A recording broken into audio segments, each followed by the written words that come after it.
Hey guys, just wanted to talk a little bit about a different topic, and what I want to talk about right now is called string theory. And the reason I'm going to talk about it is because, we as human beings, everything that we observe in the universe, right?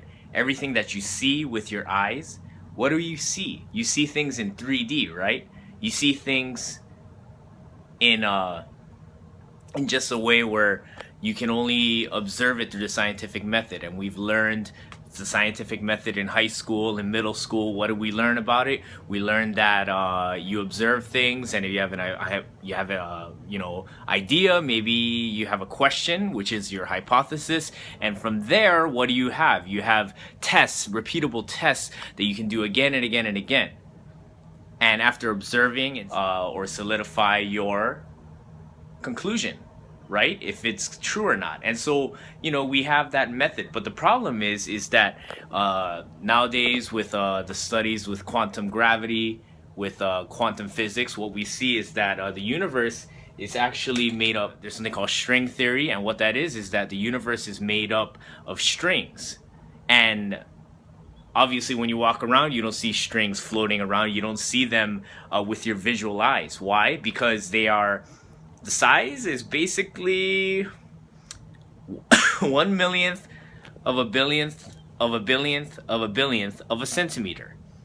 Now, if you can see something like that, then you have Superman vision. But if not, that's like you wouldn't be able to observe that. And so because of that, you don't see it. But string theory, basically, it's like these strings that make up they're one-dimensional strings that, just like a guitar string, right? If you have a tension on it, if you have a certain amount of force that you strum with, it creates a different sound. It has a different effect, right? And so that's kind of what it is, except that it's not connected to anything like a guitar. Obviously, it's floating around in space. And yeah, so these one-dimensional objects. Now, you think about that real quick. One-dimensional. What do we see? We see things in 3D, right? You have front, back. That's one dimension. You have left, right, and then what do you have? You have up and down.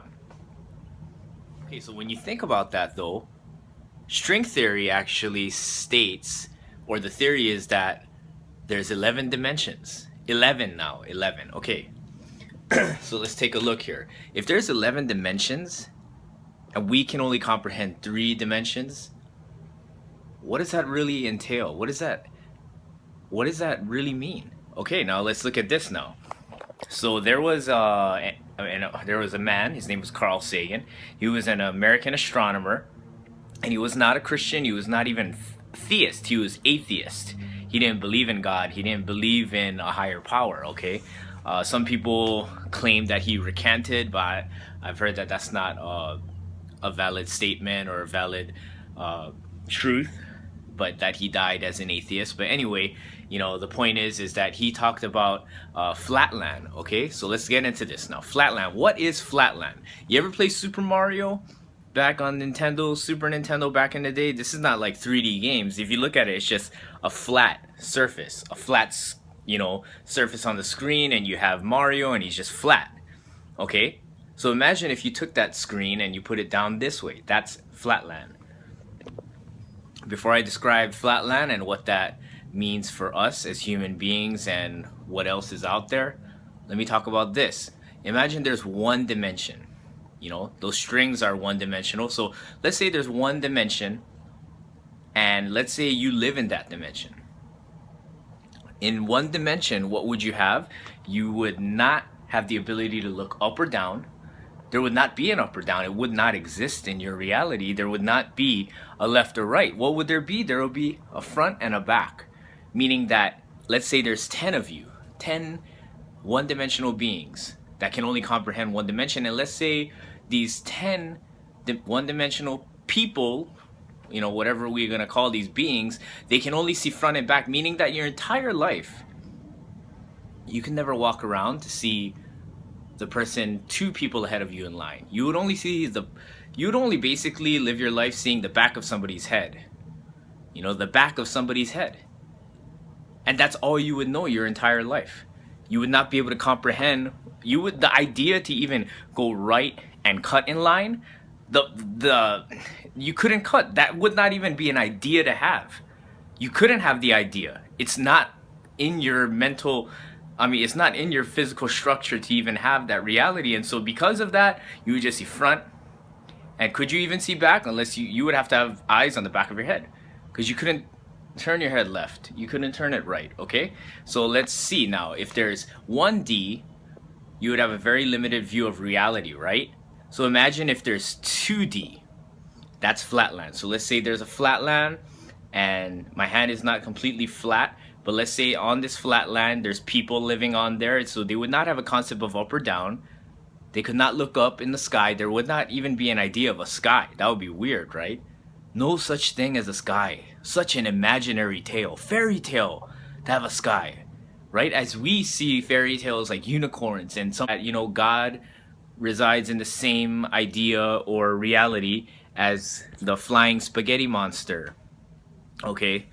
Or pink unicorns, invisible pink unicorns. But how would they be pink if they're invisible? Weird. Anyway, my point is that the idea of a sky would not even exist to them. You could try and explain until you're blue in the face, this is what a sky is, and they would not, there would be no way they could comprehend it. They would say, you're crazy, you crazy guy. What, a sky? I don't even know what you're talking about. Up, what is that? You're a 3D being trying to explain it to a 2D being. They would not know, because there is no up or down. Now imagine if I talk to these 2D beings. They hear my voice. Where's that coming from? They can't look up to see. But I'm up here talking at them, and I'm talking down to them. Okay, and also another point that I like to make is that if I were to jump over their land, would they see Mike Lee? Would they see you if you jumped over them? Would they even see you? No. They might hear you if you're, jumping over them. They might, be able to, anyway, yeah, so you would not be able to, they would not be able to know that. Okay, and then the next thing is that, let's say you put your chin down on their land. Put your chin down on that land that is two-dimensional, and what will they see? They'll just see a flat shadow. They would not see your skin. They would not see the color of your skin. They would just see a shadow, right? Because it's flat. There is no up or down. There's no height. Nobody would have height. Nobody would be this feet tall. There is no height. It's completely flat. And then, let's say now, you were to put your hand down. Would they see your hand? Would they see your fingers? Would they see the nails? No. They would just see a shadow of it. And they would explain away about scientifically with their 2D science, 2D scientific tools, and they would say, oh yes, I've seen your hand and I can describe it as its shadow. That's all they could say it is. Weird, right? And yet when God, who's supposed to be, who knows, maybe if there's supposed to be 11 dimensions, right? What if God shows up in ways that we can't comprehend also? What if he shows up in 8D? Would you even know what we have? Up, down, left, right, front, back. Would you even know what the other angles are? I mean, it's not even, we have our 180, 360 degree angles, and it would just be a totally different thing that just like you could explain to flatland people what up is. No matter what you do, they would not be able to know what that is, right? It would just be something. How would you explain that to them? Unless you made them become a 3D being.